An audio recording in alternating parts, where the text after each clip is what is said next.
So now you can think of the algorithm as more like a AI concierge. That's probably the best way to put it. An AI concierge that knows everything about your property as an owner, but also knows everything about the guest and their history of past bookings and their location of booking, their timing of booking, to find what is the most probable chance that they will get a successful experience.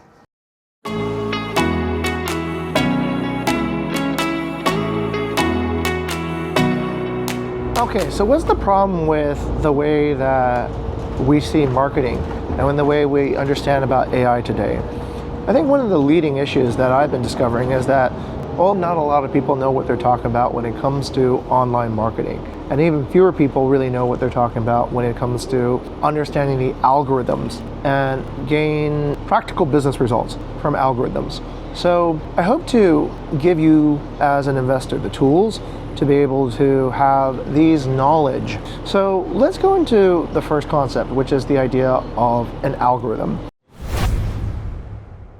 All right, so since I'm in Mountain View, the home of Google, I'll take this opportunity while I wait for that bus over there to take us to Google to explain a little bit more about how algorithms work. Algorithms are a very often misunderstood idea because most people who are in business, they get somewhat seduced or confused by the so-called high information technology, and it becomes kind of like this very difficult conversation to have because of, they'll be using things like JSON and AJAX and API calls, and so that is all technically correct. That is, the foundational vocabulary of how computer science and therefore algorithms are done. But I'm going to attempt to explain this from the point of view of business and how can this be anchored to more simple business principles. From a simple village square to an infinite wall of confusion, the marketplace needed a better way to connect users. So before we go too much into this idea of, the technical aspects of an algorithm, we're back to this analogy. So try to imagine a marketplace. If you own a property in Bali, try to imagine a marketplace, a simple marketplace. Just imagine a single board in the middle of a town square, and one property owner decides that he's going to list his villa on that board. So first handbill goes up on the board. And then let's say somebody decides to walk by who's thinking about renting a property. So they effectively, let's say, transact. And now that board becomes a very small marketplace. But of course, over time, as somebody who is looking to find a place to advertise their property will probably go to that board. And as the board starts accumulating more advertisements, it of course becomes a more important place for people who are looking to find vacation rentals to go. So over time, what will happen is more advertisements will start getting up on the board and more people will start looking at it. But then two main problems start emerging. One is a problem, but it's also a gift. The first thing that's going to happen is, as I spoke about in a previous episode, so the network effect will start taking place. And so as more supply becomes available, more demand will start also arriving to that marketplace.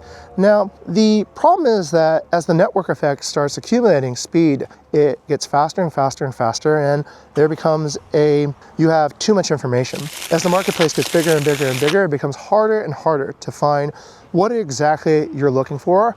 And also, for a seller, it becomes harder to find exactly the right customer for yourself. So this is an intractable information problem that happens as a privilege of an expanding marketplace. Now, companies that are, let's say, Google, Facebook, Airbnb, all attempt to use different ways to resolve this problem. Now, the way that, let's say, in the very early days, Yahoo would try to resolve this problem is that they would break up this really large marketplace into directories. They would separate it. And if it were this analogy, let's say for Bali, it would probably separate it according to, the daily rate, the area, the number of bedrooms, the design style. So a human would go over there and categorize each of the major categories and then fulfill it and sort it into the appropriate category. But as your marketplace starts getting bigger and bigger and bigger, these limited categories themselves become also super huge as well. And so then it becomes even more difficult to search through and find what you're looking for. So hence the actual accomplishment of Google as an institution and the accomplishment of Google as an idea was to not use a directory anymore, not use this sort of file structure system, which is really difficult for anybody who uses a computer. You probably already know what I'm talking about. The way to overcome this problem is to use search. So what happens in search is that the intention of the person who's making the search is encapsulated in something called a query. In the query, we accumulate information about what location, what size, and perhaps what date somebody is looking for a particular stay. This information now is written as an order ticket, as a query, and sent to now a database. So the database in our analogy earlier, this really expanding board is, well, it's the board itself, and it's not a very effective database because, well, literally you have to scan through the entire thing to look for what you're looking for.